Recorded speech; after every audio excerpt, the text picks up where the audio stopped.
ጤና ይስጥልን። ይህ የ2018 ዓመተ ምህረት የስድስተኛ ክፍል አካባቢ ሳይንስ ሞዴል ፈተና ነው። አምስተኛ የኢትዮጵያ ፍጹማዊ መገኛ የሆነው የቱ ነው?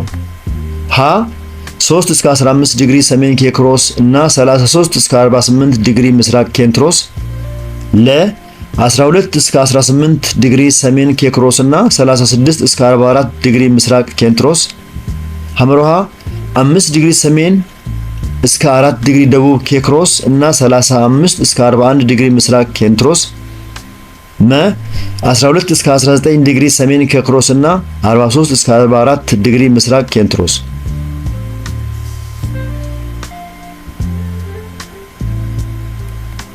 መልሱ 3 እስከ 15 ዲግሪ ሰሜን ኬክሮስ እና 33 እስከ 48 ዲግሪ ምስራቅ ኬንትሮስ የሚለው ነው።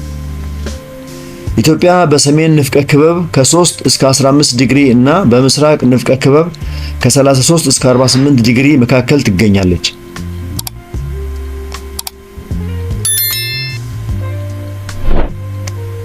ስድስተኛ በጨጓራችን ውስጥ የሚገኝ አሲድ የቱ ነው? ሀ ካርቦኒክ አሲድ፣ ለ ሰልፈሪክ አሲድ፣ ሐመሮሃ ሃይድሮክሎሪክ አሲድ፣ መ ናይትሪክ አሲድ።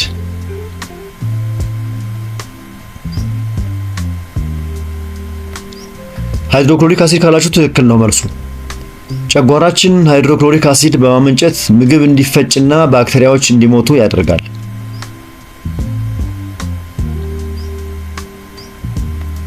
ሰባተኛ ስርዓተ ልመት የሚጠናቀቅበት የሰውነት አካል ክፍል የሆነው የቱ ነው?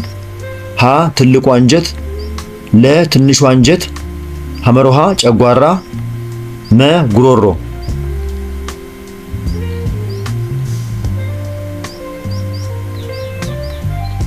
ትንሹ አንጀት ካላችሁ ትክክል ነው። የምግብ መፈጨትና አልሚ ምግቦችን ወደ ደም የማስገባት ተግባር በትንሹ አንጀት ውስጥ ተጠናቆ ወደ ትልቁ አንጀት ተረፈ ምርት ብቻ ይተላለፋል።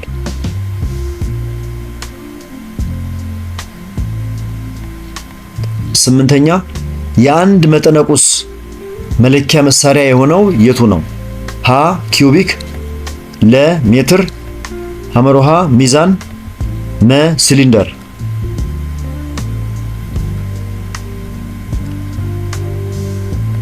መልሱ ሚዛን ነው። ሚዛን የአንድን ነገር ክብደት ወይም የቁስ መጠን ለመለካት የምንጠቀምበት መሳሪያ ነው።